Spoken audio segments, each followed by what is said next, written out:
Well, shotgun start in golf is full of mathematics. There's a lot of setup work that we have to do in order to make a tournament work. So I'm going to demonstrate to you just exactly how we do a shotgun start here. Here we go. Hey. All right. Gentlemen, start your engine!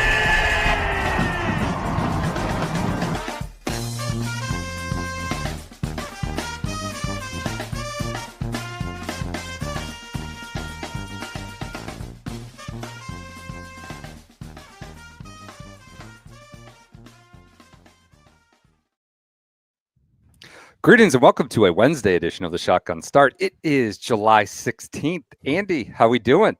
Brendan, I'm doing great. I gotta say, actually, okay. I'm doing all right. I've been better, but how are you doing? How are you? We're so far apart.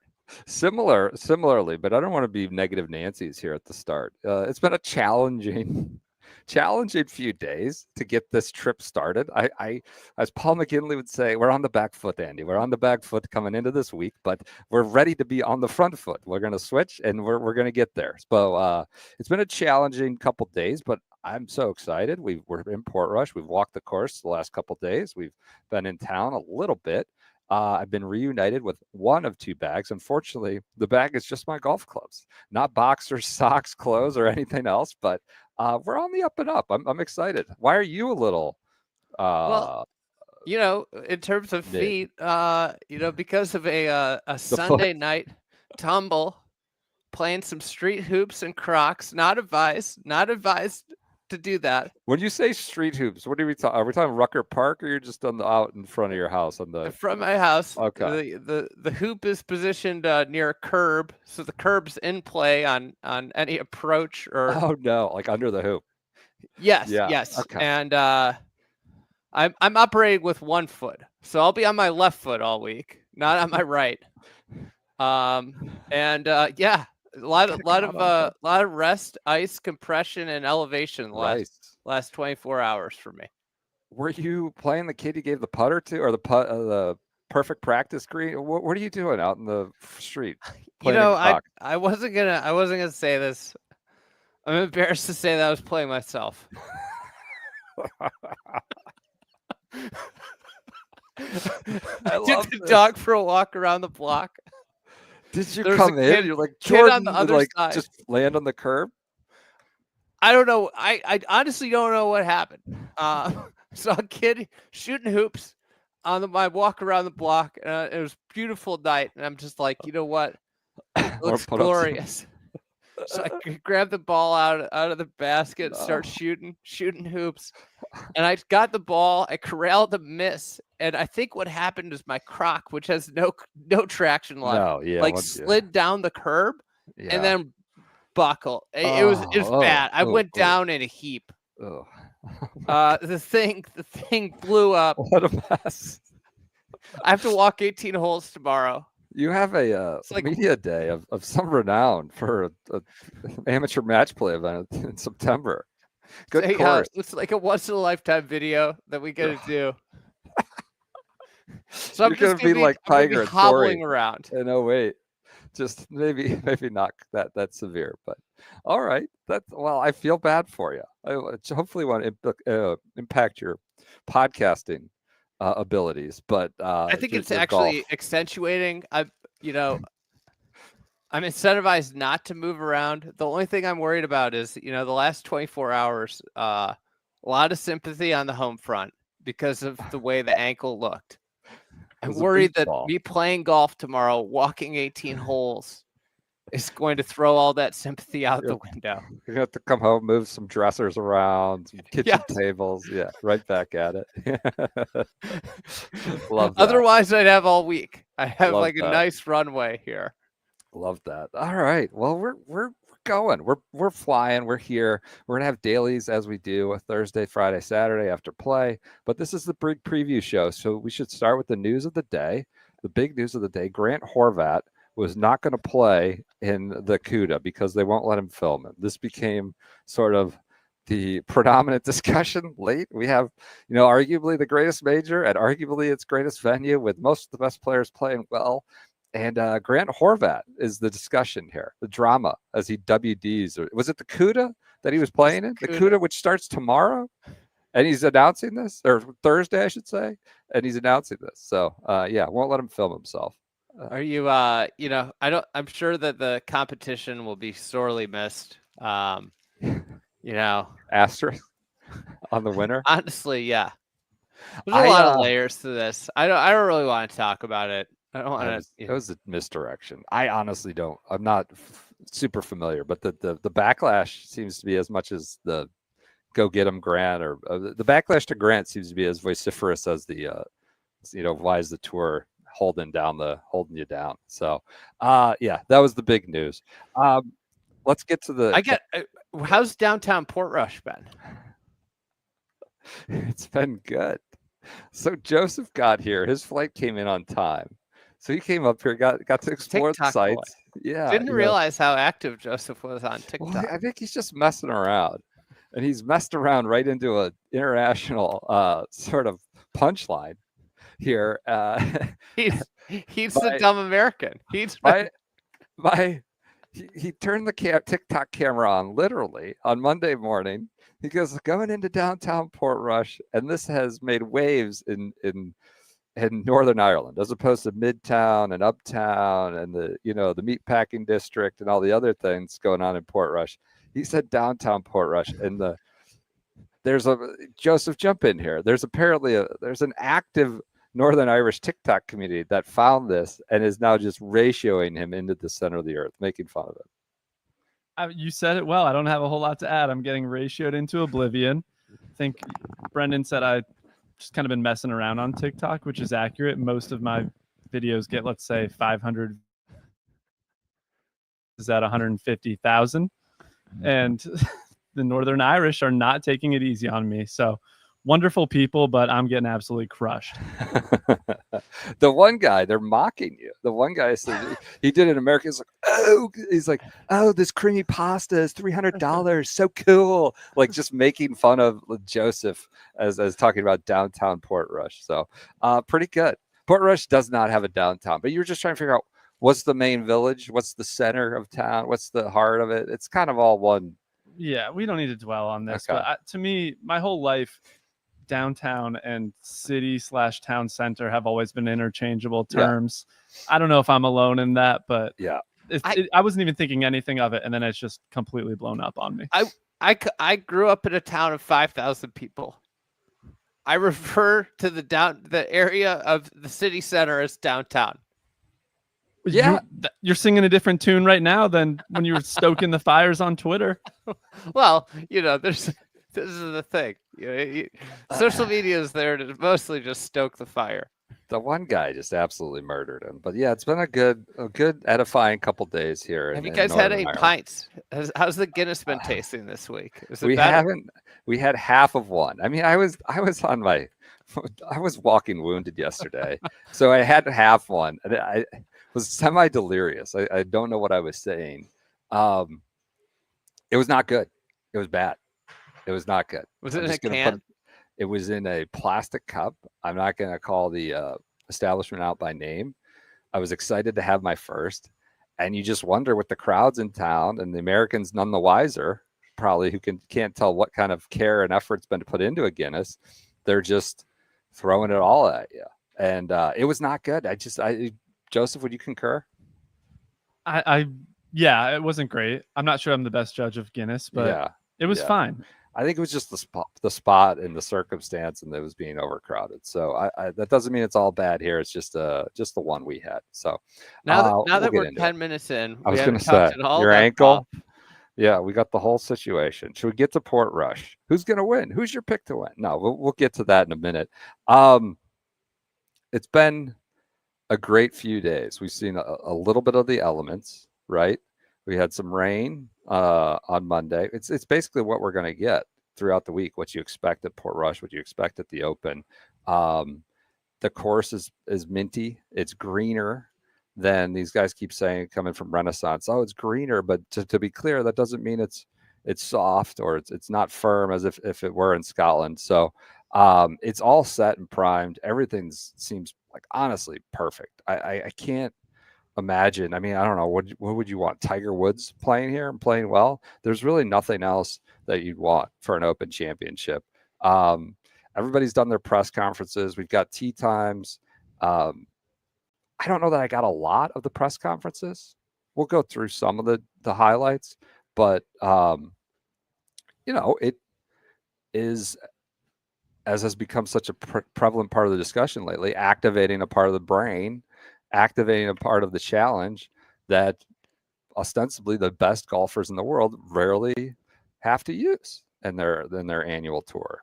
So I think that was like my big takeaway from, if I said the greater press conferences, was just like it's kind of, this goes to the quote I've shared numerous times that Jeff Ogilvy, years ago said to me, the saddest thing about pro golf is you don't get to see all the shots that the best players in the world can hit. Yeah. And this is one of the rare weeks where you see, exponentially more shot making than any other week. And, Bryson's talking, and he's, somebody asked him point blank, are there more things to think about? Absolutely, is what he says. You're feeling the wind, how much it's coming into you, if it's off the left or right, or a lot more than normal. Yeah. Okay, how do I feel? How do I turn this into the wind? If you're going to try and ride the wind one time, how do I control and make it sure it doesn't go to a crazy place? I loved this word use that I'm about to get to, because once the ball goes into that wind, it's sayonara. That thing could go forever offline. It'll turn east sometimes. But just having fun out here is what I'm trying to accomplish this week, and being pretty strategic. He also talked about, like, all I've really done is hit more half shots. Yeah, that was play cool. Into the wind a lot more. If it's a left to right wind, I'll draw it. If it's a right to left wind, I'll cut it more often than not. If I try and play with the wind, sometimes I lose control of the golf ball. That's what I did whenever I had a right to left wind. I was trying to hit draws. Man, that thing would go forever offline. Those are the few things I've been working on. Wouldn't it be cool to test the massive wind tunnel? Yes. That with the 400-yard tent. I love that. Where it's not a major wind tent.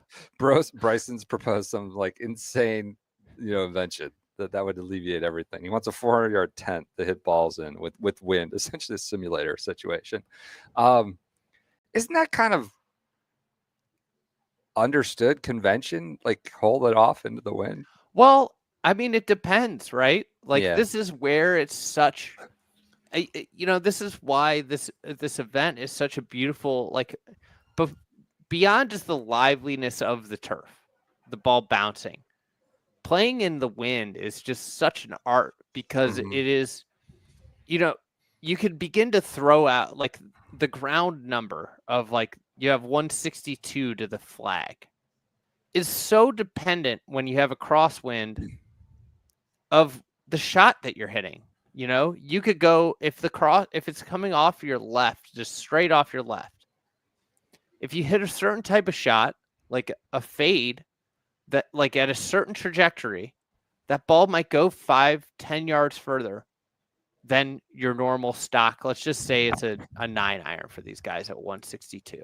Yeah. So it's going to go further. If you hit a draw, you might club up 1.5 clubs because you're hitting it into it. Now, if that wind is like slightly behind or slightly into, all these things, like, it becomes so dependent on the shape and the height, the trajectory that you're hitting it, that it becomes a real feel game. And I think, like, that's what makes this such a, like, you see what players have in at their disposal at this tournament. Much more so than when you get that kind of, like, soft, dead summer, little wind tournaments that we often see on the PGA Tour, where it's just, it's kind of like point and shoot, and you just hit the stock driving range shot. This week, you throw in uneven lies with that, and like, activating the brain, like, you got to be, your golf mind has to be clicking on all cylinders. And over the course of a 6-hour round that they're going to face, like having that mind be so active wears you out. So that's the other part of it, is that links golf is a mentally exhausting type of golf because of how much more you have to think when you play it. Yeah, and then think about, I mean, Scottie sort of got to that today. He's like, in the States, you're just always trying to stop it, right? Stop the ball. How do I stop the ball? I'm taking 60 and stop. Where am I stopping the ball? And then here it's like, well, and Rahm spoke to this a little bit too. Like, even with some of these elevation change, like there are occasions, not frequently, where like some high trajectory might be the play. He talked about the pin on 4. And so it's even a front right pin on 4. The thinking is even amplified. Even I'm not suggesting, other links courses aren't but there is almost an added element with some of the elevation changes in the modern construction that you've talked about, whereas Scottie and others and Rory talked about sort of the robotic nature of golf, how it's become, the track man. Plug them into the track man, unplug them to the track man, send them out there and try to hit your numbers. And the brain is not really necessarily a part of it. That's been, that's allowed more people to succeed more often, that approach. And something like this provides a little balance, provides a little bit of variety, mitigates that for sure. And as we say almost every year this week, it kind of is, it's a shame that we only get this variety every so often throughout the year. So, I mean, I think that's one of the things that, one of the tricky things with golf is like, there's maybe like 25 courses that can do this for the modern golfer. And I think that's one of the reasons, like, I had Billy on, and he even talked about like he kind of cheered out like where different places, venues were in his open rota, and he had Portrush really high, but like, when it came to the old course, he's like, I wouldn't put it in my top 5 because there's just too many wedges. Yeah, you can get way too many wedges, and the game, it's just outgrown it unless you get wild conditions. Like I played at the Dunhill one year, and then it was like, whoa.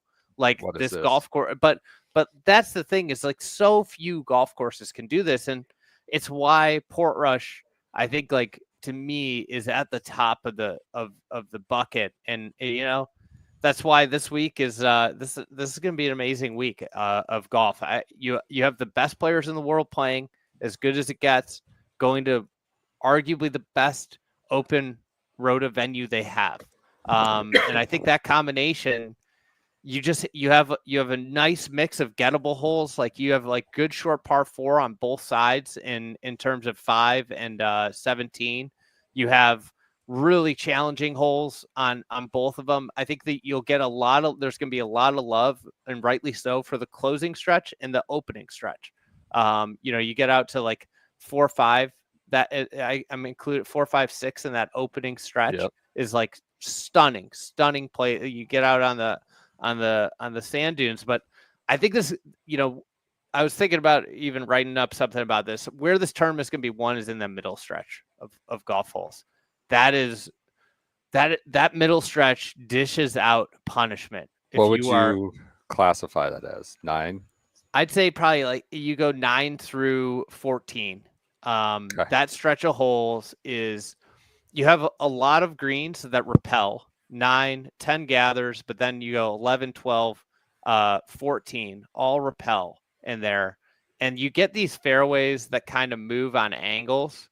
They're very, very demanding tee shots and very demanding approach shots. I think that's the most demanding stretch of golf at the golf course. And I think that's where you will see the players that really have it lift up and separate from the players that don't have it in that stretch. I'd be curious, like, if you started to look at a leaderboard on Saturday or Sunday, is like how they play those holes. Is that the real differentiator?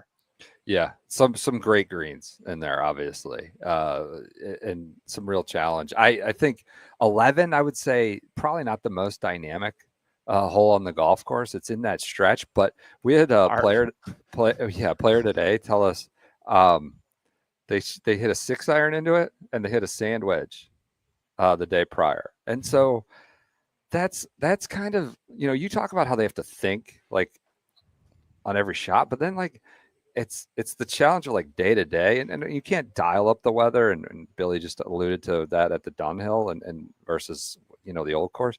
Feels like here there is a little bit of consistency, and it's not automatic at all. But that's the other thing about like your brain constantly in exhaustion and overdrive. It's like, all right, I thought I had figured it out after thinking about it for however long over the shot here yesterday, and now it's 4 clubs difference in a different direction. So it's day-to-day thought. It's not just the like, all right, I figured it out after 2 rounds or 3 days. That's I love that Bryson was calling it a thick boy wind, thick wind.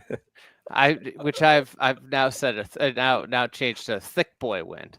Thick boy wind. Compared it to Andalusia Master, the whatever Valderrama. Like, yeah, it was windy.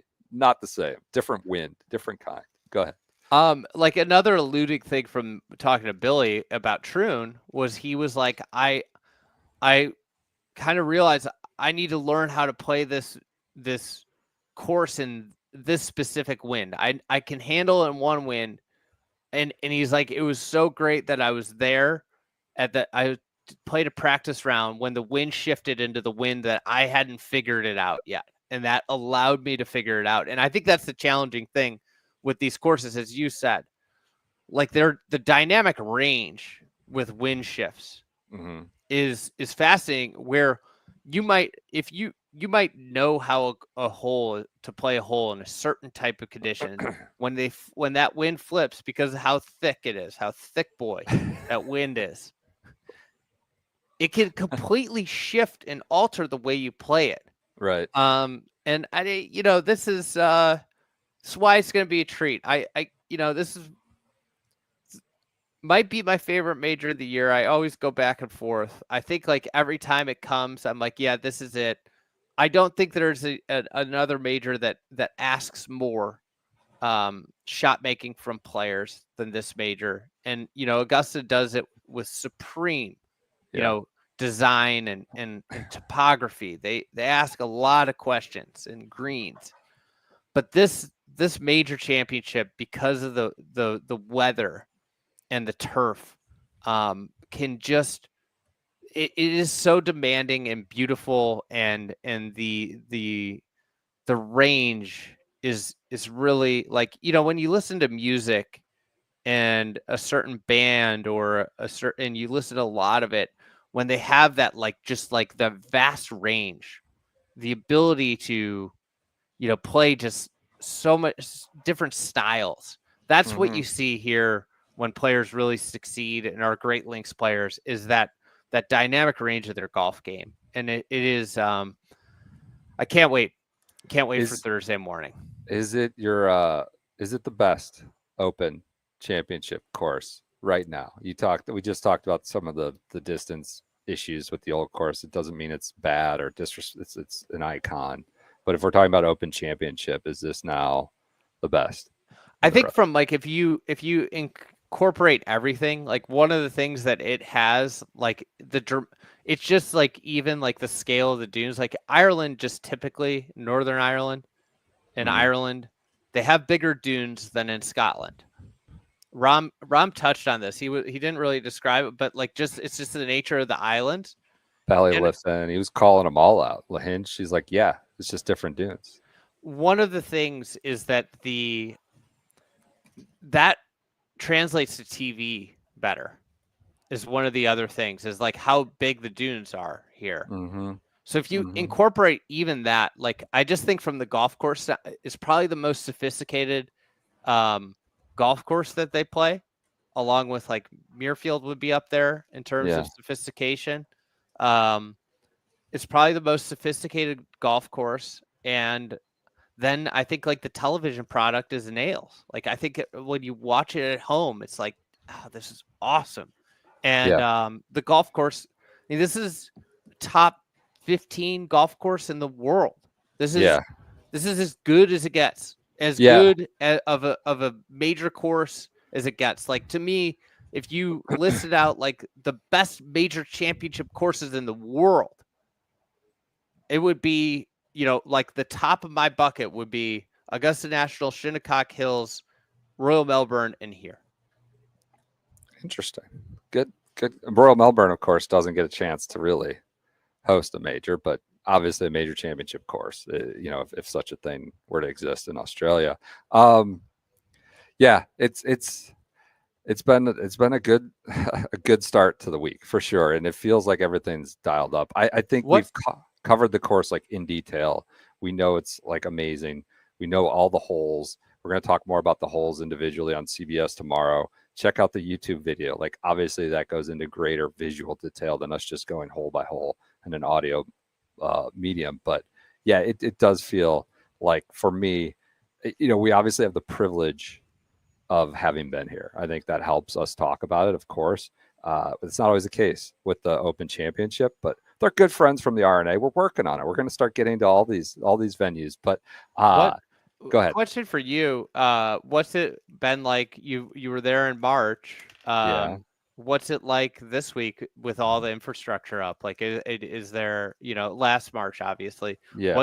What's been the feel the last 2 days? And Joseph, I'd love to hear your just initial thoughts as somebody who'd never seen it and saw it for the first time this week. My first thought, and we've been here like a day and a half, is that I'm actually quite shocked at how easy it feels like to get around and see multiple holes in golf. And that, of course, is a great sort of elixir of a major championship venue. I'm not saying necessarily a golf course.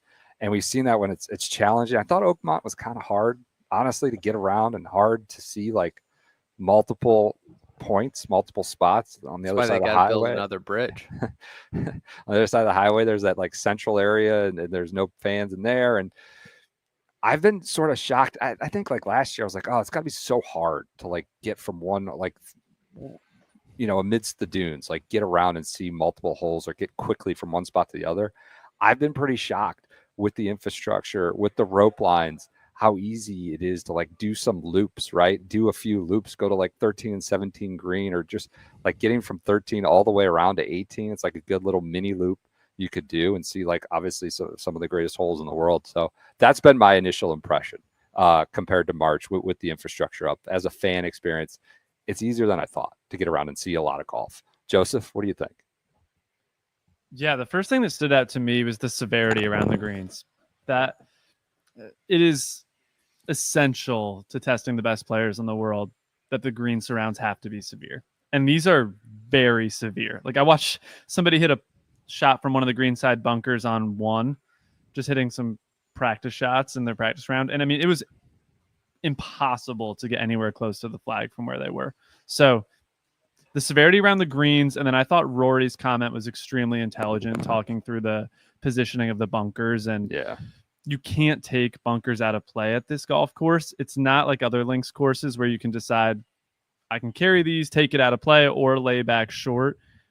If you're hitting driver, like there's generally going to be some kind of penal pot bunker in the way. And if you lay back, you hit an iron off the tee, there's going to be another bunker. Like you have to take these on. So I thought that was an intelligent point. And I think especially after hearing him verbalize that, walking around it, it was pretty evident to see where he was coming from on that. Yeah, I think the greens and surrounds of the greens just make it, obviously, like when you're talking about an Open, you get that weather, the wind and everything. Like just being a greens and regulation machine is really valuable here. Just getting on the greens, putts, and getting putting. Yeah. And like, always an underrated skill at the Open is lag putting, leaving it dead from long putts with wind considerations. I think is really a valuable skill here. One of the first impressions he had, I'll remember, is like we got up to like 15, and like that green is like, I'd say smaller-ish but just has a ton going on, and you were kind of like, that was your first real like smack in the face about the greens having that movement. And I'll remember that like forever, like his impression of seeing 15, like, whoa, there's like actual lot of stuff going on. You can't miss around these greens in the wrong spots. Like it actually kicks your butt if you do that. and that's essential. So I'm very impressed by the green complexes. It kind of blew me away. And I don't know, we talked a little bit about them being links courses often having slower greens. They don't really feel like they play slower. Like you have to land shots pretty short. So short-sightedness is a real penalty here. Yeah. I think that and just to add to the bunker point, that was really like, you could tell Rory and Portrush jumped on that. The Portrush started sharing it, right away. That quote, that and the movement with the greens. Like I come back and it's like, oh my God, that moved 2 or 3 feet of break. And it's like, I totally forgot about that. And, he's been here probably as much as anyone in the field, maybe not Darren Clark or somebody else, but, and the bunkers, he says, I have a real appreciation for how well bunkered it is off the tee. Some courses that we go to on the open roto, you can just take it out of play, hammer it over the bunkers. And this is obviously a constant battle of modern tour tests. And we see renovations that quickly become obsolete. And this one has found a little bit of a sweet spot here with very limited bunkering, as we've highlighted in all our course coverage. Not a lot of them, but they make you think in the right spots, even for the biggest hitters. And that was a good quote. Rory was in his bag with some of the course analysis, I thought. Bunkers, and then also just like the undulations in the fairways and like the little pockets and dunes that you can find yourself in. There's a lot of like almost like grass bunkers that are devastating when you get off the fairway. Like when you get just how rugged it is in the middle part of that property and those holes, like the choppiness, like you can just get in some very bad spots. Yeah, I feel like one other, maybe this is obvious, but the pot bunkers are a massive penalty, and that's something a lot of players have been talking about. Like you're often coming out sideways, and the fairways are narrow. So there's a lot of times, and I think this kind of goes towards why the Open Championship can be a little bit high variance. You can't take the bunkers out of play. You're going to end up in some, and there's a little bit of, call it luck, call it whatever you want, but like you have to expect you're going to find a couple and come out sideways. So I do think a long shot's in play this week. Did you say luck? Not in a bad way. I was about to go there. Not in a bad way. The number one player in the world actually expressed an appreciation for the bunkers, right? Didn't he say that he thought they were fair? That Scottie? Yeah. He's like, you don't have the sitting on like one knee. There's a lot of different shots you have to play, and it's an interesting golf course, and from what I've seen, it seems to be really fun to play and very fair. The pot bunkering here is also different than the other links courses that I've played, where in terms of these bunkers, I think it's gonna be quite rare for you to see guys with 1 foot out of the bunker with their knee up on the side, where they're only I think some of the links courses that I've played, it was kind of hit or miss when you went to a bunker, what kind of lie you're going to get there. Sometimes you were going to be putting the ball into the middle of the bunker just to have another shot, whereas there's a lot more slope in the bunkers to where the ball kind of funnels into the middle. And I would argue that might be a little bit more fair than two guys hitting a similar shot and one guy has to putt it back into the bunker and the other guy has a clean lie. And so I think I would prefer this type of bunkering just in terms of fairness. So that's another good thing about this golf course. Oh, we got the European inspired sirens. That's a touch of class from PJ and Andy. That's a great one. Joseph and I were sitting. Listen, that means the sheriff's out. He's going to be putting people in cuffs this week. He's definitely citing like Hoylake. Remember when they made him flat? Yes. The bottom's flat. He's like, two guys hit the same shot. We were sitting next to each other and just there were two fairs and a fairness in about 90 seconds. And Joseph and I were like side-eyeing each other, like trying not to laugh. And I think this is bad news for the rest of the field.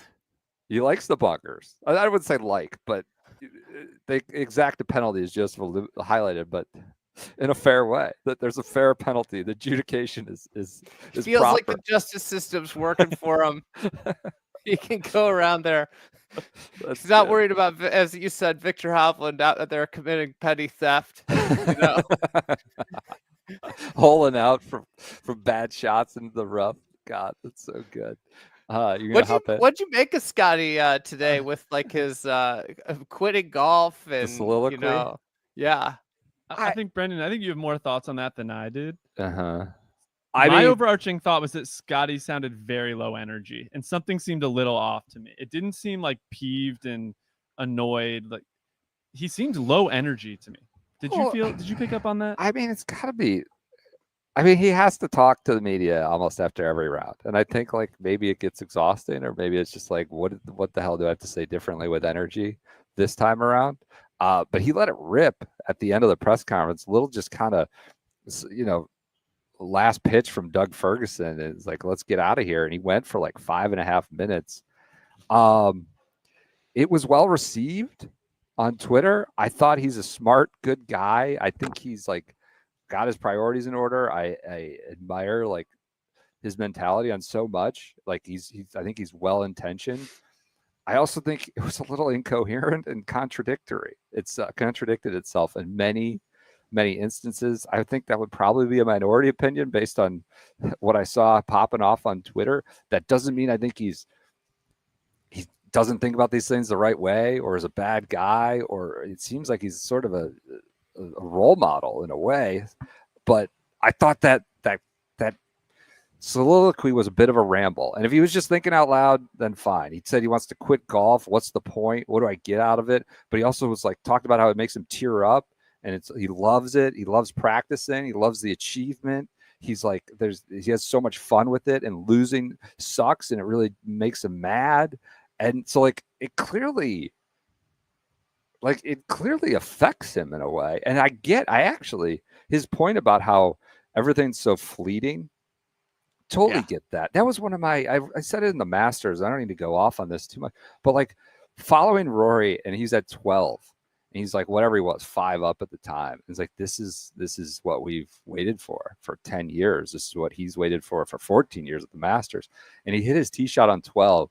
And I just like watched all these people get up and walk away, and didn't even watch them like putt. And I know you can't see it that well. I was like, what are you guys doing? Like, we waited for like 10, 14, watch him hit his tee shot off 13. And like everybody's filing out, and like, that's it. That's it. You're just going away, and that's it. And of course there'll be more adventure to come, but it is fleeting. I guess there's just years and years of buildup for like,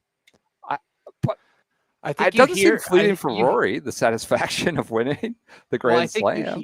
You hear athletes talk about this a lot. Is like, it's like you devote so much of your life to something, and then it's over, and you're like, that's all I feel. Yeah. And I think for Scottie, I think like why Rory it meant something was adversity. Yeah. Like having gone through something. And I think that's like something that we could probably take away from Scottie's is like, has he really gone through any, like the putting struggles were probably something that was frustrating, but like, this is one of the things with the just opulence and wealth of pro golf at this point is if you are a young, successful golfer, life is very good, and there's very little like tough patches. And I think like winning, and this is what resonates so often when you have the journeyman win, when Chris Gotterup won last week, is like Chris Gotterup, very similar to Scottie in terms of like player of like in college and like great world beater, but like the first 3 years of his professional career were not all, roses, and I think like Scottie's had kind of a charmed existence. And I think some of that shows through in the commentary of like, it's like when the game kicks you in the face, that's when the satisfaction of winning is so high.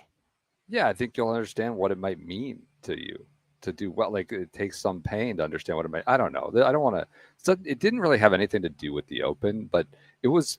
I thought it was interesting. There was a ton of good points. If his priorities are in order, if this affects how I am, like clearly he's talking about he gets more fulfillment out of being a dad and being a husband and all that stuff, but. It was like contradicting itself. Like clearly golf means something to you. It's good to you. You get satisfaction. You get, I think, some fulfillment out of it. But yes, he does seem to be like wrestling with the I do all this work and the achievement of it is so fast moving. So yeah, a lot of great points in there. It just felt like contradictory at times. So that was that. It was the topic du jour. As he started going, I was like, oh, this is going to go nuts. It was whatever, 3 a.m. back home, but over here. I'll tell you what I didn't expect to be catnip of the week. What? This is a bench. The bench on 6T. The bench on 16. It's getting a lot of play. On 5? Or what are we talking about? 6T. Oh, 6T. Oh, so yeah. Right. Well, Justin Rose did his little pose, the Rose pose, as it's now trademarked. I have PJ and I are maybe cooking up a little Justin Rose pose through the years piece. But yeah, it's I don't know. It's very scenic. It's beautiful. It's it's comfortable. And you know what else is beautiful and comfortable to sit in is your Mercedes GLS. I mean, that's right. Extra comfortable. It's not a wooden bench, but probably seen a lot of them rolling around town this week. There are a lot of them. Some of them. So we were following Roy for a second. I was at whatever. He was at 12. And there's like a road going through the middle of the course. There was a fancy little Mercedes Benz, and it was a courtesy car. And I was like, who's going through there? And someone says, oh, that was Tom Hoagie. So Hoagie was rolling around in his Benz out there in the middle of the course. I was like, I wanted to knock on the window. It's tinted. I wasn't going to be too obnoxious, but get some Hoagie takes. See if he's been to the casino or some of the bookmakers over here. You can find those. But yeah, Hoagie's out there in his Benz. Did you know Mercedes-Benz has been partnered with the Open since 2011? I did know that. And it's rooted in shared values, commitment to excellence, and bringing tradition with modern luxury. They are the perfect companions, these GLSs, perfect companion for golf enthusiasts seeking performance, style, and space on the way to the course. And the GLS stands out as the pinnacle of this lineup. They arrest, the best thing I could say about this car, it arrests your attention. Oh, I like that. There's a lot of, that's generally what Mercedes does. It's a pinnacle. That's what they do. They have a blue G-Wagon. We met Ludwig yesterday out by this beauty. But Mercedes ambassador. A little bit more unattainable than the GLS. The blue, you got to have a flair. Maybe, I don't know, who dresses like with some flair? Maybe Jason Day would go for the blue G-Wagon. I don't know. But they have that out there. The GLS combines power finesse backed by 12 driver assist systems, nimble handling, cutting-edge AI technology, and superb craftsmanship. You can find out more. Go to mbusa.com. Learn about the GLS. It's a great little golf wagon. Not wagon, but vehicle, I should say. Little golf hauler, because you got plenty of room for clubs, multiple players. Big golf vehicle. Somebody said you just throw little in front of everything. And they may be right. They may have me pinned when I just say little this, little that. It doesn't actually mean anything. It's just a tick. All right, go to mbusa.com. All right. Back to Scottie. More Scottie. Yeah, I was just gonna say. This place, when you look at the golf course, what it really rewards. He is, to me, at the top of the board. I mean, he should be able to. He struck it great at Renaissance last week. He should be able to really, really separate tee to green out here. I think this is a golf course that allows people to separate tee to green. Yeah. I think there's obviously a penalty for poor drive. Yeah. He's talking about, you just got to keep it on the fairway. You keep it on the fairway. As soon as you get off the fairway, you get into trouble. It's like a pretty intuitive point. One thing I loved hearing from him is talking about how he pictures shots, right? He loves picturing shots, and that's like his process of just conjuring them in his brain and sort of, the artist versus the scientist has really been overdone here this week. But, picturing the stroke in front of you, and talked about the creativity. I think that's all rings true. A lot of these guys just throw that out as like a talking point. Oh, I'm here at the links course. I'm going to talk about, use some buzzwords about being creative, about having to, use different shot shapes and trajectory. With Scottie, we know that's what he does, right? He just kind of goes out on the range, feels it, and flows. That's just what he does. He uses TrackMan, I think, occasionally. We know similarly with Rahm, right? You've made this point. What do a lot of these best players in the world have? They don't have like Self-reliance. a ton of and so Rory's he uses his TrackMan on the range, but like you don't see the coach very often. You know, you see Faxon on putting greens, but I wonder how much of that is a product of like Faxon's on site with NBC a lot. Bannon was out there today, but he's from Ardglass. He lives, in the area. And so he was walking with them. It's like a home game for him. So yeah, it's just, you talk about Scottie being bullish on him, hearing him talk all about like, God, I love this, the creativity, because it's not hollow. We know that's how he operates. We know that's how he doesn't have the picture perfect like footwork or whatever, but he just goes and like makes the shot. And so that's what you get this week. And is he your pick? Are you getting bullish on him, or you just feel like it's all set up for him? I think it's set up for him. He's not my one and done pick because I've already taken him. Used him. Okay. But who would you Speaking of buzzwords, real quick. Bryson, he knows how to use the buzzword to talk about sayonara links golf. No. Here's what he said. Where the bunkers are, you're trying to get a certain shot to a certain place and just being a little more strategic. That's what we're looking at doing this week, is just try to be as strategic as possible. But just having fun out here is what I'm trying to accomplish this week in being pretty strategic. He's like, I don't even know what that word means there, but I think he understands he's got to be a little more thoughtful. So you guys just throw the buzzwords out there. Go ahead. Sorry, I interrupted there. That was one I just on the subject of buzzwords. We talked about Scottie. If you were gonna rank the field, who's your number 2? Is it Romboy? I think it's Rombo, as they call him. Romboy. I do like Romboy. Played well. He's happy. He's not grumpy boy anymore. He's so happy. He's talking about, all his links experience in life, playing it with his dad. That was a cool story. The Royal Sink Ports, playing as a 14-year-old. Yeah. There's he talked about how there's like a ditch at 300 yards, and his dad's like, and he pulled out drivers. Dad's like, no. And he hits iron, and he's like, that first bounce I saw, I was like, whoa, this is different. Yeah. Yeah. I mean, I don't know how you want to sort him. I think I'm incredibly bullish on Rahm, given how he's played, given his sort of embrace of this. I think you'd be stupid not to think Rory's not going to win. We sort of, or to contend, I should say. We sort of talk ourselves into like reasons why, he wants it too much. He cares too much. I was walking around out there and they had one of the local shows, like the chat shows on, and he was playing in the background. It was kind of weird. It's like, I worry about Rory, when he wants it so much and he's mean, he talks about how he's had it on the calendar. That's when he tends to like falter. I was like, is it? I don't know. Is it really? He won the Masters this year. It mattered a lot to him then. I don't know that that's always the case. We have to like talk ourselves into reasons why he won't do well here this week or why he might not contend. And I guess we're kind of going to a voodoo doll of like, we saw him yank one out of bounds last time. And so clearly he struggles with like, putting a lot of meaning into something. Like, I think he got caught on the back foot, in which he said.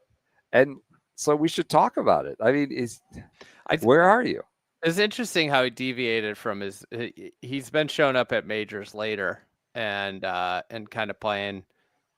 Like he shows up in this one, just goes out and plays 18 holes Monday morning, like that. Yeah, embracing the home Tuesday. Game. Feels like.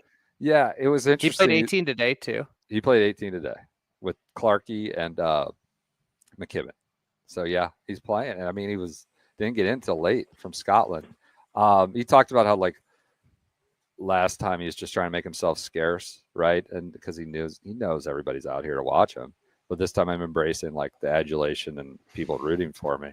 I did find it amusing though. He's out there before anyone gets to the course and going. But that's because I think these guys he is scarred from the 3-hour 9-hole practice rounds at Oakmont. It's more of a pace of play thing than trying to get past the fans. So this is obviously gonna be around out there a lot, but it's like, you imagine if he wins this week, like just the year in totality. If he wins this week and they won the Ryder Cup at Bethpage, talking about one of like the most historically significant years of any player's career. Yeah. I mean, I think you try to think of like Tiger 2000 kind of thing. That was just like stakes and venues and achievement. Yeah, it really starts to get into that. I'm not going to rank them, but it's in that sort of stratosphere. I think one thing that, is like player of the year, whoever, like I think this year is always going to be Masters and Rory, what you remember first. Totally.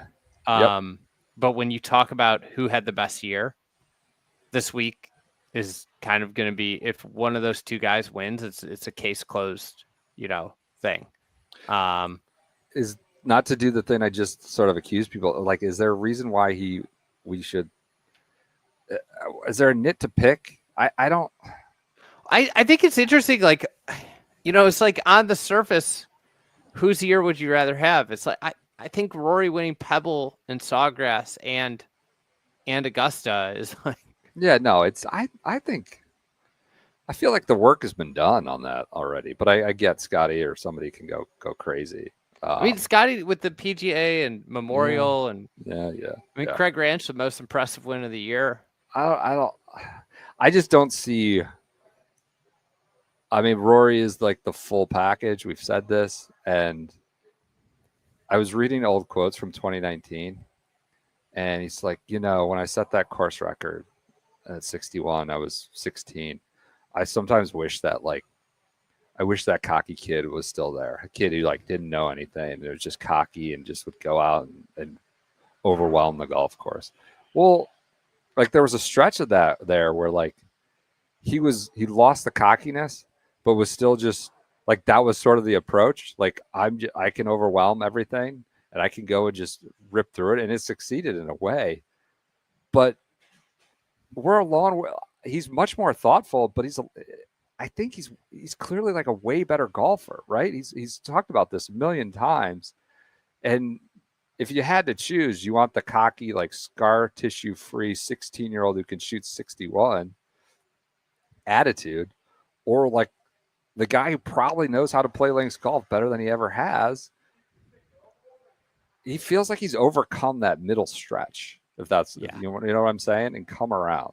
I think there's a golf brain thing, right? Where he's ascended to a new level of understanding of A, his game, and B, how to play these golf courses. And it's like the US Open thing with I set out to rebuild my game to play the toughest tests, and now I think when you start to look at him, and you saw this at the Scottish, it got really firm. He played really well. It got, the tougher it is, the better it is for him. And I think there's some mindset embrace too, right? Right. It also what you're talking about with the 16-year-old. It goes to the age-old Patrick Harrington quote, not about getting your kids into golf, but about aging. And experience isn't all that it's cracked up to be. With experience, you lose innocence. And I think when you're younger, this is where golf can get more difficult as you start to understand how hard golf is, know? And when you're young, you have less things rattling around in your brain. And, you're definitely not worried about stuff at home at age 16 and have distractions that can take your mind away or put you in a mood before you play the round of golf. There's advantages to being young. There's advantages to being old. And that's what's the beauty of the game, especially weeks like this, where we could see somebody who's 16 play well and somebody who's 53 play well this week.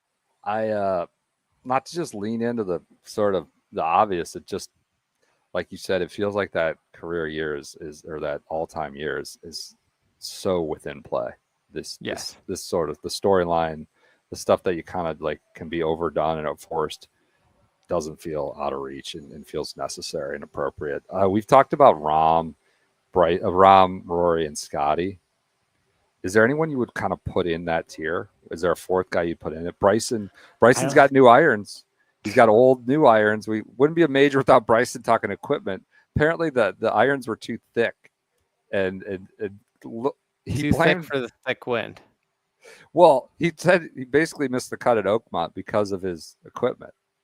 Oh, yeah. He went from his LA back to the Avoda because the wall thickness was a little different. They were coming off too hotter. Everything was flying straighter. They're great. Everything was flying straighter, doing everything I wanted from the sole interaction, you name it. But it was flying over the greens at Oakmont, and that ultimately cost me making the cut, which was disappointing for me. So yeah, sole thickness or the wall thickness, flying too far. I don't think I would put him, as we talked about, just learning the links game, in the same top tier as he had been for the previous majors. I think he's like tier 3 this week. For me, tier 1, Rory Rahm, Scottie. Yeah. Tier 2, you get into the Xander, Morikawa. I was gonna say. Can I ask you? Maybe you could throw, Ludwig in there. Yeah, played well last week. That's where you can start to talk yourself into some of these players that, I'm really high on Victor Hovland this week. You picked him with Billy. That's right? my pick this week. Victor Hovland. I don't want to get into a big side discussion or pod on this, but what is Justin Thomas? Like, where are we going with JT? As Lamani just pointed out, he's apparently, or Michael Kim tweeted that like he might not take driver in the bag, might use a mini driver or 3-wood. We know driver is like kind of the constant issue for him or continued issue. Does he drive it well enough to win? It just feels like over the years, like when we talk about artistry and shot making and shot shaping, he's been a totem for that. And so like, where is he? I'm not saying like the mark of the best players in the world. Why is Scottie so great? It's consistency. And right now he's just not consistently great. Yeah. And that's the hardest thing to be in golf. It's what, when you look at Rory's career and last time he was outside the top 20 in the world of golf, and, and the OWGR was, getting close to 20 years ago. That's, at the end of the day, I remember an old Tiger quote, like, I'm just trying to be more consistent. Like, that's what makes golf a maddening game. Yeah. Is the idea that I could go shoot 66 one day. And then the next day I feel the same waking up. I feel the same getting to the golf course and I shoot 76 like that. And what you're trying to do is just reduce your range of scores that you can shoot. And I think that's why you could make an argument that Matthew Jordan's the best player in the world. Matthew Jordan got jammed with his tee time. We're going to get into that in a minute. Should we do tee times? We can. We're going to hit on a lot of players. We've hit the tiers, I feel like. Fleetwood and Rose might be other guys you throw in there in like one of the top 3-4 tiers. But yeah, let's do tee times. One guy that I'm kind of keeping my eye on this week is Brooksy. Obviously, you got the Ricky Elliott. Like you talk about like just things that might inspire a player that's got, a little bit more moxie and like you're not going to be afraid of the moment. Like with his caddy being from here, nearly getting it done in 2019, I do feel like this would be something that might ignite something in a player that, he played okay at Oakmont. He hasn't been a disaster this year in the majors, but that would be one guy I have my eye on. He's in the I had him noted the mumbles and muted group between Burns, Potgieter, and Brooksy. Those are just gruff fellows who kind of just speak with a low tone and don't say a lot. So that's a fun good group. pairing for him. It is a good group. It could be talking to Potgieter about the pluses and minuses of live. He might be. Maybe he's a team smash or a stay down. Let's do any other favorite tee times. Good ones. I mean, let's do marquee real quick. Xander, Spawn, and Rahm are together. Lowry, Morikawa, and Scheffler are together. That's fun. I mean, these are Bobby Mack and those Bryson. Two go off at 5 a.m. Eastern, roughly. Yes. So yes. I was looking at my wake up. I got my wake up routine. What are you gonna do? Your cold shower and push up? Yeah, this is from Professor Kevin Moore. Fellow podcaster now, New Club podcast. Yeah, it's the professor at the University of Georgia gave me this. You wake up immediately, cold shower. It's tough. You got to want it. Yep. This is how you get like that 2 a.m. your body clock just awake. Yep. Cold shower, push-ups, water, hold out on coffee for a minimum of 2 hours. Love that. Could get some coffee from us too. Yeah, love that. Go to Coffee golf. proshop.friedegg.com. We got coffee there. Yeah, it's So that's kind of what I'm looking at. 2 a.m. Yeah. That's generally how they send them. 4:30, a little later, 5. The first wave of marquee tee times, 5 Eastern, done around 9:30 or so Eastern. I feel like I flipped on the time. Those are then the later marquee are McIntyre, Bryson, Rose, Rory, JT, and Fleetwood. It's kind of to keep it truncated. What are some of your favorites? What are some amusing tee times you really want to enjoy? I got it too. Just a great one. Jason Day. Can't wait to see what if he brings out the parachute pants. Yep. Pendy.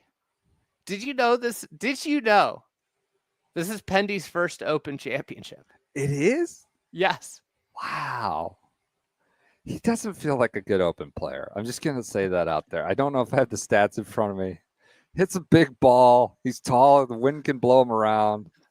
I feel like he's a guy. If it's blowing, he could get popped a little bit. Go ahead. And Piss Bear Jr. That's an early one. Great nickname group. Pendy, PBJ, and then you got Balloon Boy, aka Dayman. We got multiple names flowing around there. What do you got next?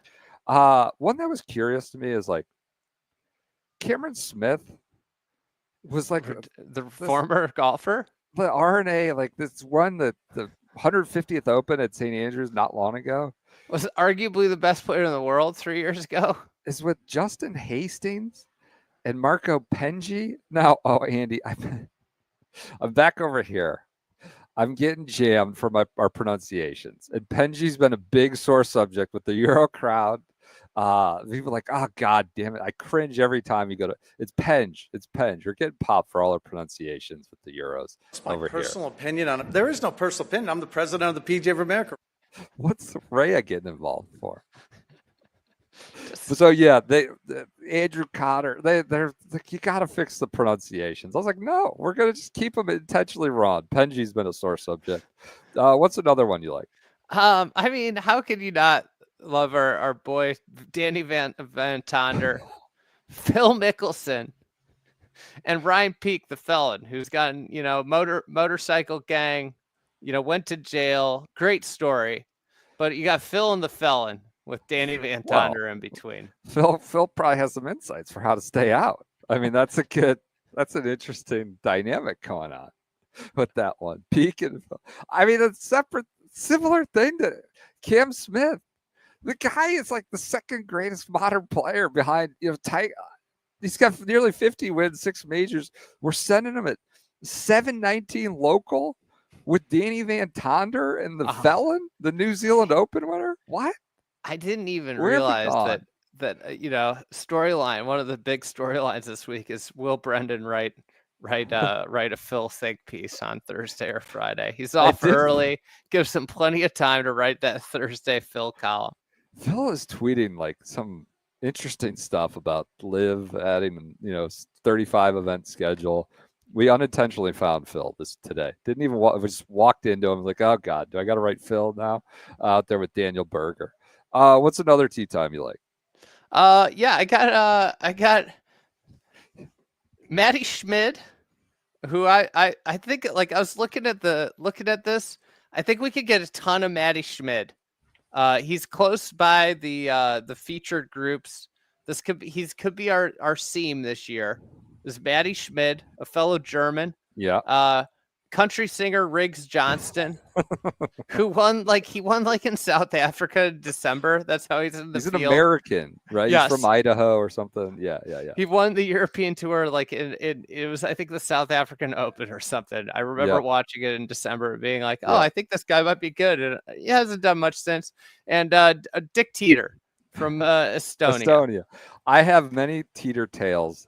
I wouldn't say I flew halfway across the world to just to get on the ground teeter insight, but I've got a lot of it so far. It's been Teeter totters. the Dick Teeter sounds like we are full-blown teeter appreciation podcast now, and we're going to rally our listeners to become teeter fans. He's insane. He's this Estonian. He's 19 years old. I was walking by. He was doing an interview today. He's got a little bit to learn. Like, he was doing a long drive contest with Bryson. Did you see that? Yeah. Apparently he said it's his idol. Like, Bryson's is his idol. And so they're sitting there, they're rocking and just going to trying to hit, whatever, 208 and all this stuff. So he's doing an interview. He goes, I love links golf. I love it. I said, why? He goes, I hit the ball quite far and it rolls out a lot. So I love it. It's like a little different answer from the brash 19-year-old compared to the creativity. He's like, oh, I love it because I just hit it so far and it rolls extra. Dick Teeter, hot topic now. He's a hot subject. Apparently fielding calls from universities in the States to play a year. NIL? No. He says, no, I don't want to do school. I'm not doing school. I want to play golf. I got a great one. Last night, he slept in his car. He slept in his car in Portrush. He's just a character. He's quirky. Some noise in his apartment, he was bothering him. And so he just went out and slept in his car because like it was the heater or something. And he woke up. He's like, so cold. He was too cold. It's like, well, yeah, you slept in your car for 3 or 4 hours. He didn't bring a blanket with him?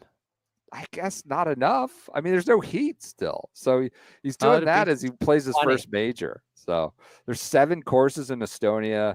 He's got like somebody from the Estonia Federation on his brag. I bet the Estonians are just all over him. He's living in Estonia. Like, he practices in Estonia. Sometimes goes to Spain, like when it gets real cold. But it's not like a guy living on Florida as a 19-year-old. We're Dick Teeter appreciation guys. Sounds like a kind of a character. That's a great tea time. Maddie, Riggs, and Dick Teeter.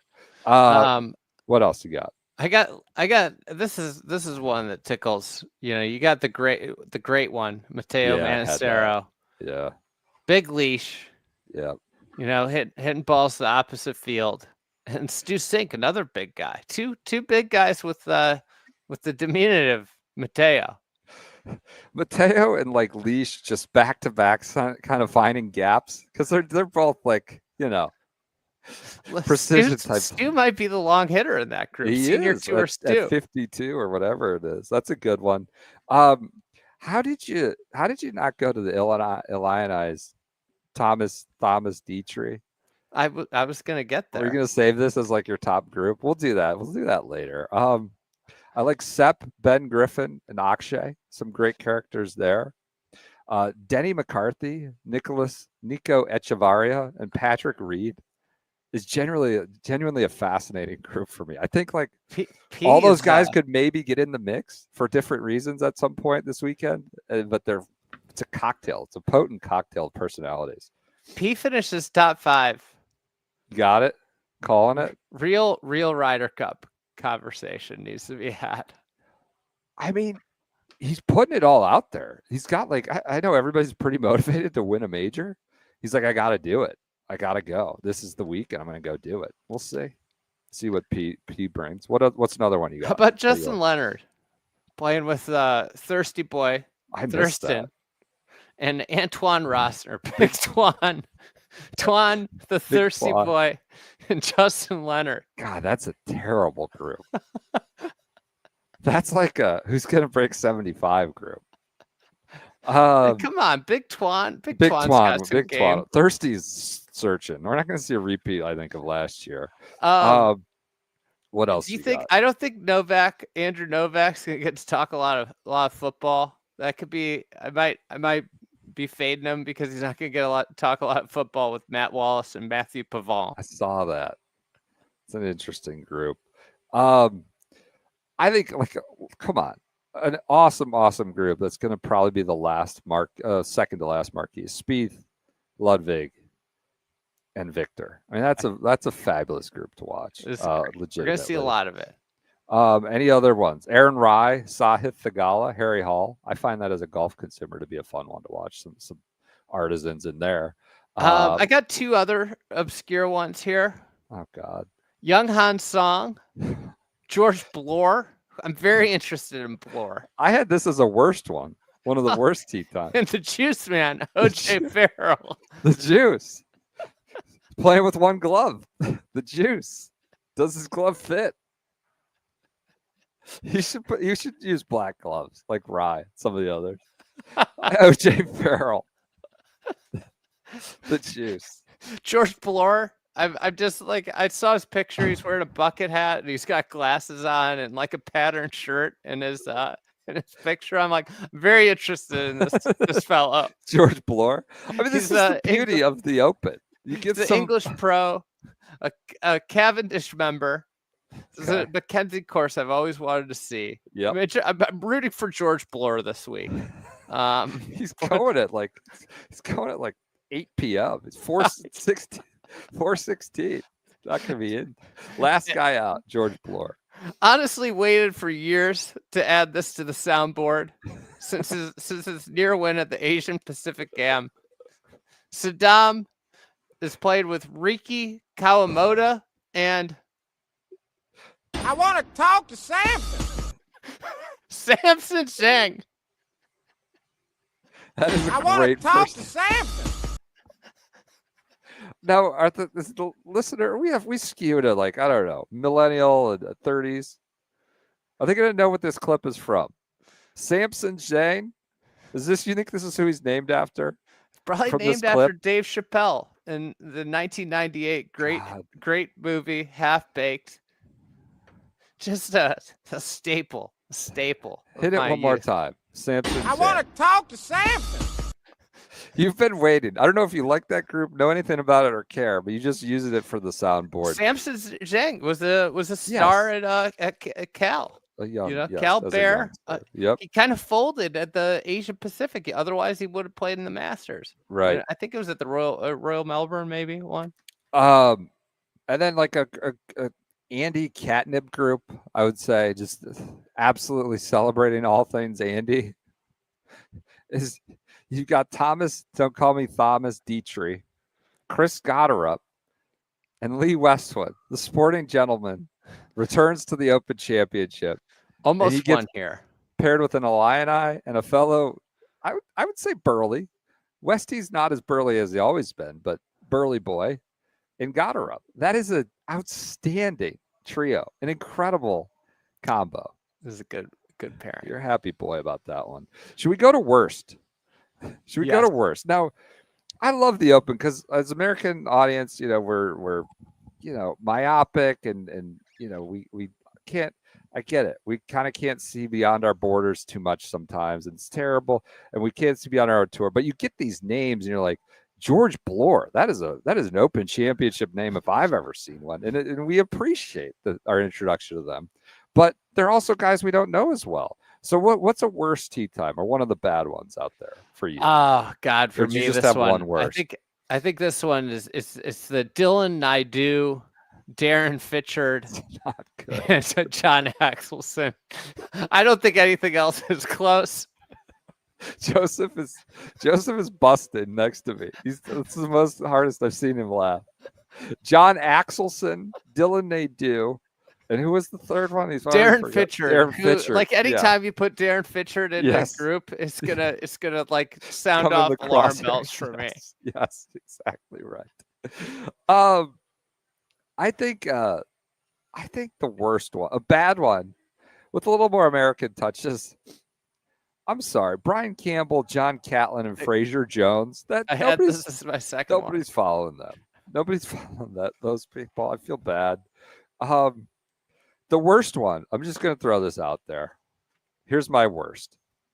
Takumi Kanaya, Justin Walters, and Brian Newman.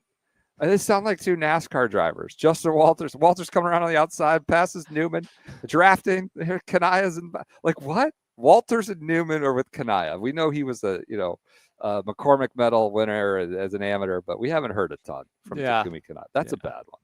So. All right. What's your worst? Are you done? You got it. That's Fitchard. All right. Naidu, Fitchard, and Axelson. What other games you got? We've gone through plenty of the quotes. We've prepped some the stuff. Heavy hitters. Okay. I think we want to get into some of the. PJ and I were texting late last night. What are some storylines big storylines people aren't talking about? So we prepped 5 storylines. Joseph, why don't you come in? You and get in Brendan here. can bat this He's over back here and forth. texting me, laughing about putting Dylan Nadeau on blast. We met somebody close to Dylan Nadeau who was a good person today, and we just put him in the worst tee time. So that's why we're laughing. Go ahead. Go ahead. These are the storylines that aren't getting enough shine. Yeah. We've talked a little bit about favorites. Yeah. Who are the favorites? There's one player in this field that's from a country that's never been defeated in an Open Championship. No Estonian has ever lost an Open Championship. Dick Teeter. Dick Teeter. Look at that. He's got like a mullet. The guy he's 19, just having a go. He's having a good time. All right, that's true. We're either gonna keep trends or break trends this week. With no Estonians ever losing. Do we think that the week could end and that this could flip to no Estonian has ever beaten a player at an Open Championship? No. Well, I'm not sure I love the mindset of I just hit it so far, and that's why I love the links. No, he's not going to be DFL. Is that what you're saying? Yeah.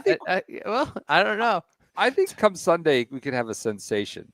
We could have a sensation on our hands, like a Jason Gore type. Dick Teeter might be like just taking the world by storm. Are you not coming last if KJ Choi is in the field? We were looking for KJ earlier. We'll get to KJ doing hammer drills in the bunker. We were looking. What's he in the field for? How did he had to have won the Senior Open? That has to be it. Oh, it is what he won that last year. Yeah. All right. Other favorite nobody's talking about. Everybody, there's one player that's coming in off of a top 5 who's from the area and is a member at Portrush. Who's this? Clark Hollywood native returns after a top 5 finish last week. Tom McKibben. This is a storyline. They played together this morning. These are storylines people aren't talking about that we think should be considered. It feels like something Sue Ann would posit on whatever Live Corner, talking about Caleb Surratt doing Caleb Surratt things and the Kibben winning at home. Didn't realize he was a member. Yeah, picked that up in Rahm's presser. Mentioned it. Oh, this lady's coming down the hallway with the vacuum. We might get jammed here from the media center. What All else? Right, we got 3 more to go here. Lots of, there's a lot of buzz around the Højgaards. Lots of, these brothers playing in the Open. There's another family affair. Not enough people are talking about the father-son duo, the Danish father-son duo of Thorbjorn Olesen and Jacob Skava Olsen playing in the Open. Has a father-son ever played in an Open Championship? Did Gary Nicholas ever get in or something off of, I don't know. I'd have to think about that. Probably not. Maybe young Tom, old Tom. This is the first young Tom, old Tom era. That might make sense. Tiger and Charlie soon. Tiger and Charlie, sure. That's a good one. Fourth pairing. Lots of talk of the greatest player with the best player in golf without a major. And I've noticed, I've been keeping receipts all week. Westy. This man's not mentioned anywhere. Lee Westwood is in the field. This is the best player, the best career golfer in the field without a major. It's not even close. Yes. But there were a lot of clips going around, right? It's like, is it Ludwig? Is it Victor Hovland or Cantlay? There's a lot of those answers. You're going Westy. Absolutely. Complete disrespect. He's flying the flag for Magic Sticks. This is a late edition. This is Home Run Derby. You guys probably didn't watch. No, I heard the Dumper won it, right? Big Dumper wins it. Could it be a week for the burliest of the burly boys? Are you putting Rahm in there? He's King Dumper. He's a big boy. So Cal Raleigh wins the Home Run Derby with his dad pitching and his brother catching. You're going with that famously trend. said he missed. I picked this up from the broadcast. Stad famously said, he didn't make a team. He said, "You better go work your dumper off." That's could what this he said. Be a week? Yeah, could this be a week for one of golf's big dumpers? All right. I mean, yeah, I would pick Rahm over Potgieter and Thirsty Boy if you're just asking me. I feel like that's good value in that one. But yes, could be a big week for the big dumper. Do you like Thirsty? Thirsty Lamagna? Boy. I mean, he almost got it done last year. He hasn't broken like 75 in like an odd season in the tour. One of my vivid memories from last year was like terrified on Sunday that Thurston Lawrence was going to win. That we were going to have to podcast about Thurston Lawrence winning. We had Billy and Rose Open and Xander championship. going back to back. All these, yeah. He had a real chance too. Oh yeah. Oh It my looked like he God! was gonna get it. It looked like he was going to do it. I mean, it was. I was getting depressed. We had a talk with someone earlier about like what would be like a worst case scenario. What did you say? I don't remember when we had that conversation, but actually walking over here, I was thinking Patrick Cantlay would be a tough one. Oh, I mean, I don't disagree with the toughness of it, but the guy, it would be like best player to never win a major type thing. Yeah. He's great. But in terms of the reaction it would get, especially from some of the Euros, don't think they'd be thrilled to have him. Yeah, that may be. That may be. I love these underrated storylines. What else do we got? You guys been That's cooking it. up? That's Anything the five. else? Those are the five big All right. ones. We got game within the game too. Joseph, PJ, get in here. We got Do game with it. All right, let's do it. We got lots of Let it game rip. within the. This we is got the we preview got content you need. we got a Block dozen box. game within the games. A dozen. Okay. All right, PJ, you take us through here. here we go. First one, near and dear to my heart. Champs Tour Minute, Justin Leonard versus Darren Clark. I mean, I'm going Clark. If I have first choice. I mean, Justin taking Leonard Clark, hits it like too. 235. I mean, He's does, been doing golf but forever though. Where's He- Todd Hamilton? He also, Justin Leonard little- has a win on the Champs Tour this year. I will Where's Todd add. Hamilton? His I little will chop. add.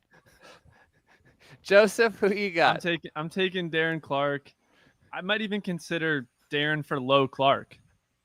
Low Clark was on the Oh. chopping block. Windy? Game within a game. Wendy was in the final pairing last week.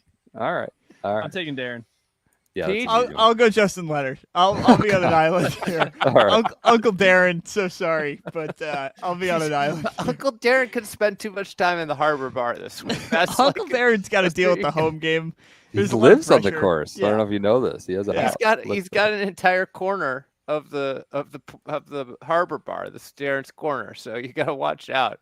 You I've might be heard like I got a lot of intel on his setup in Abaco this week. Get a lot of Clarks. God, there's a whole article about it. Oh, really? Yeah, Golf Week. Oh God. All right. Well, then no, I don't want to hear about that. Okay, Clark's the pick.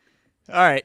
Next up, Icon Sport, KJ Choi versus Zach Johnson. KJ versus DJ. I think Zach was the answer for the third party we were with about worst winner. Or they didn't want to see Zach win. This was someone in the game involved. What are they icons of? What's This sport? this podcast. Okay. All right. I don't know. We have a title for all of them except this one, so I just made it. I mean, Zach Johnson's done well recently on tour. KJ Choi is like a bona fide senior tour player. I'm going with Zach. Zach. I'll Egg take man? Zach too. We're just jamming All right, DJ. I'll take the island. I'll take the island. That's easy enough for me. This is the matchup of the week. Number one, most watched story of the week for especially this podcast, but I think everybody. Matthew Jordan versus Par. I mean, Matthew Jordan famously shoots roughly his range of scores. 70 to 72. Is that what we put the range 69 to at? 72. Yeah, around he there. pitched a perfect game last year. He shot 71, even par, 71, 4 consecutive days last year. That's how he earned his spot in this year's event. I mean, I'm just gonna take par.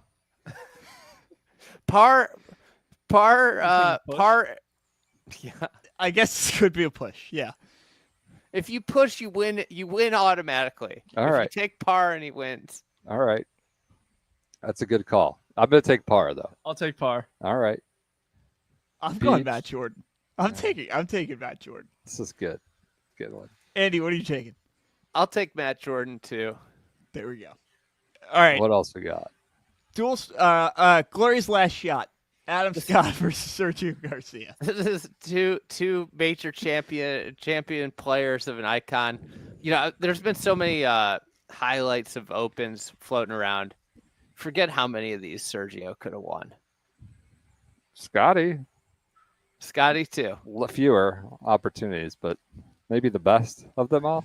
Yeah. No, just a great Sergio? player tracked him down. That's right. That's right.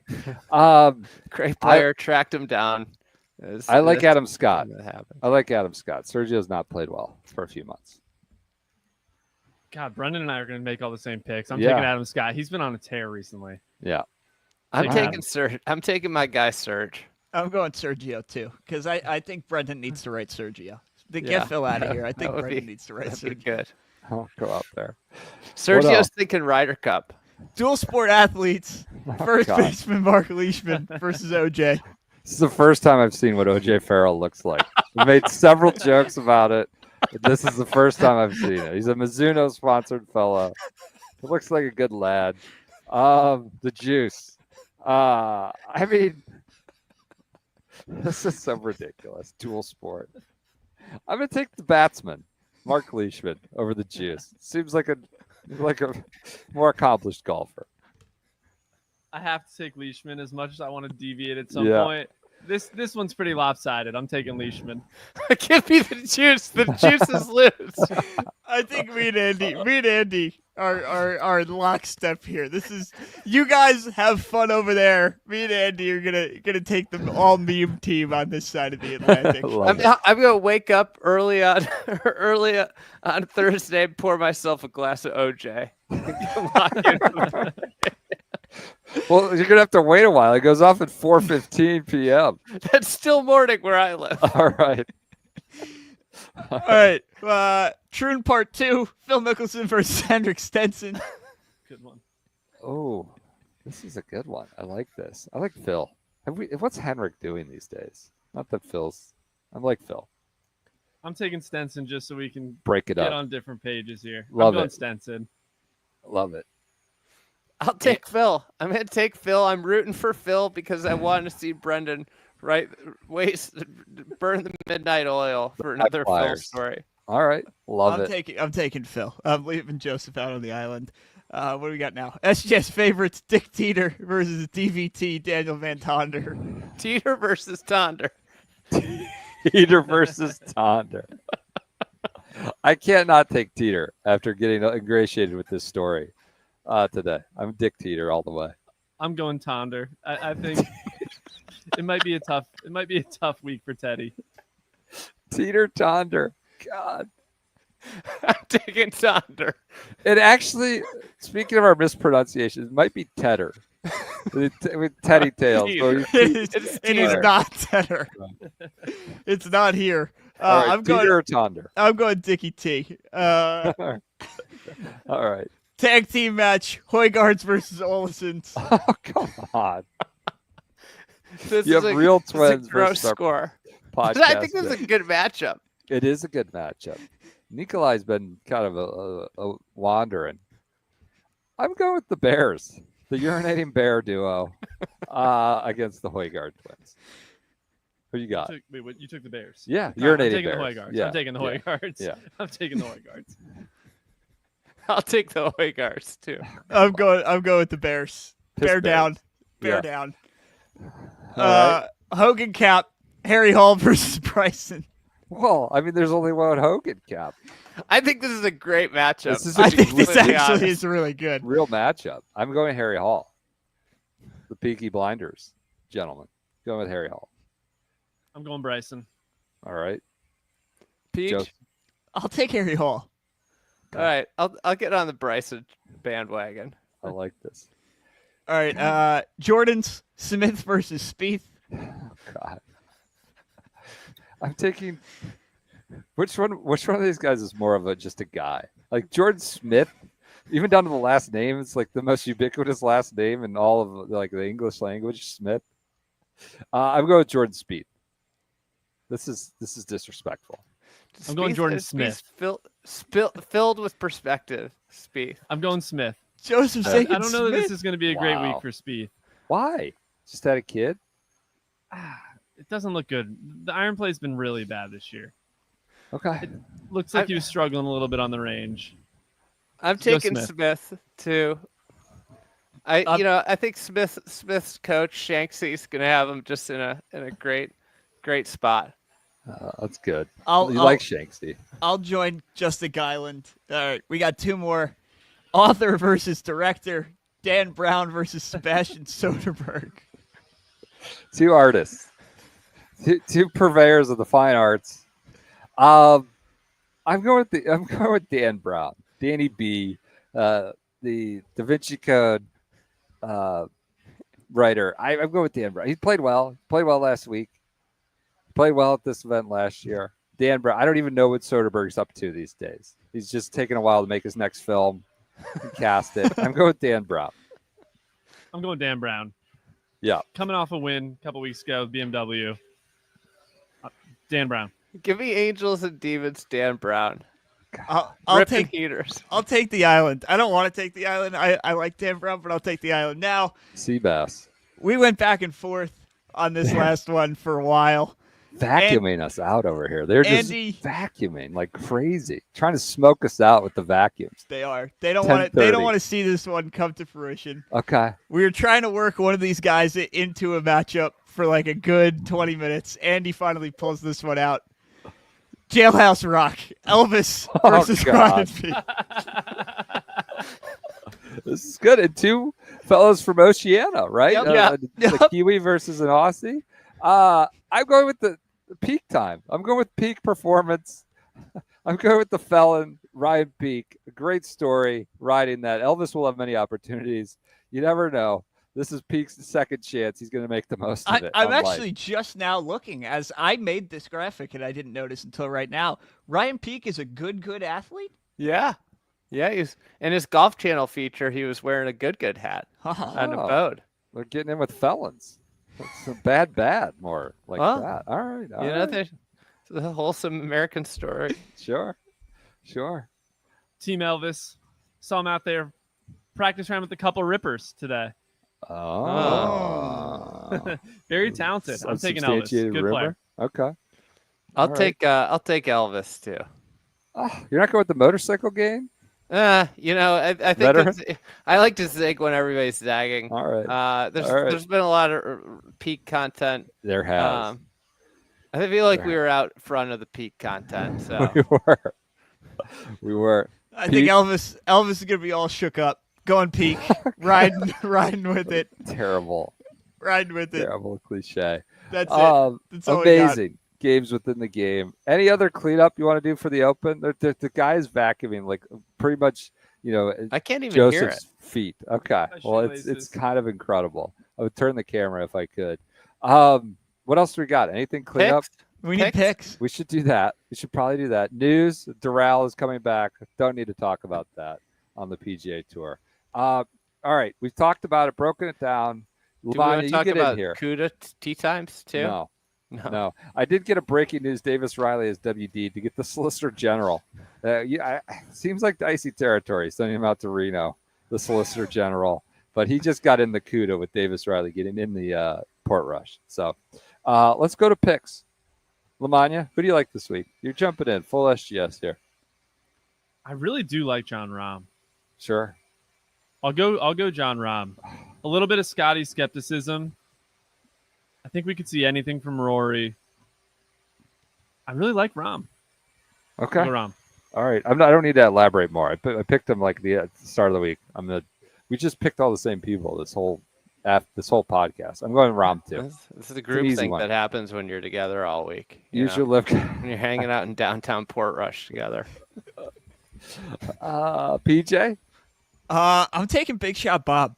I think Come on. He's been around just loitering in majors. Great Open Championship record. Called Portrush his favorite links course in the world. So you could take everybody else's home game models and just double them down. I'm going Big Shot Bob. I genuinely believe this. I'm not just doing it for the bit. The Euros are a little mad with our slander of Big Shot Bob. Talking about his hits off the toe, and they said he had a great press conference, so he's ready. I was like, oh, okay, all right. So he talked there for 25 minutes. Now he's going. Winning the they press were all conference. fired up. Bob was in spirits. He was going in the press. I was like, oh, okay, all right. Winning the press conference is the guess I'll- time-honored American. Bob- tradition. Out him at my own peril now, I guess. I don't know. Bob's good press conference could put a baby to sleep. More slander. I'm gonna have to answer for that Yeah. tomorrow around here. All right. Bob, the way Bob talks I could just fall asleep while he's talking. Oh, soothing, dulcet tones of man from a bond. I got Andy? Vic Hovland. Okay. So Hovland, Bobby Mack, and Rom. We're just becoming, turning our backs on our country here with our picks for the 153rd Open Championship. It's are we talking positive or negative strokes gained for Scottie on the greens this week? I would almost think if it's positive, I think he's probably going to win. So I think it's going to I'll be go very negative. slightly over positive. Slightly. God, we are on the same. We're We're on the same page.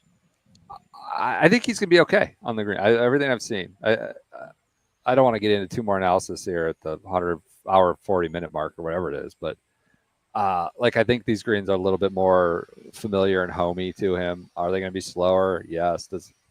Has he been made aware of that? Yes, but I think he's going to be slightly positive. I think he gains like a shot total. Yeah. On the greens. So, Andy, what were you thinking with that proposition? I just was asking the questions. Oh, you're not going to take a stand. I think Okay. I don't like the attitude last week. I'm like scarred from last year. Honestly, like scarred. Last year was so bad. It was. I don't think it wasn't talked about enough how bad he putted last year. Hit the updated Euro sirens. He was shouting at the hole last week, not over in Scotland, shouting at it. So, all right, Major preview of the I year in the know. books. We got a Ryder Cup that will bring it up the rear at the end. We'll be watching Dick Teeter at Bethpage. We're flying the flag of the European team. All right, that does it. Thank you. talk to Samson. You had to get that one in there. Thank you guys for your support of the Shotgun Start. We'll be over here doing dailies. We'll probably bring Joseph in a good bit more. Getting on the ground insight. Subscribe to the Fried Egg newsletter. We'll be writing for that all week. Got a big preview coming out. Check out the Portrush video on the YouTube channel. A lot of other social hits coming with mix of Andy talking about the greens. We've got a Harbor Bar reel on Instagram, Fried Egg with Dr. Joe, talking about the benefits of the Harbor Bar. So we've got a lot of content. We've been Mercedes hammering. Ambassador Ludwig. We've got some. Bear. We talked to him. He had some really cool stuff on the strategy of 5. Got him going. Do you think he's driving GLS? That's a good question. I bet I could find out. I don't think he's driving himself anywhere this week. Some of those guys like to drive themselves, but I think he's a passenger. All right. I think that does it. Podcast preview. We will be back on Thursday to talk about the first round.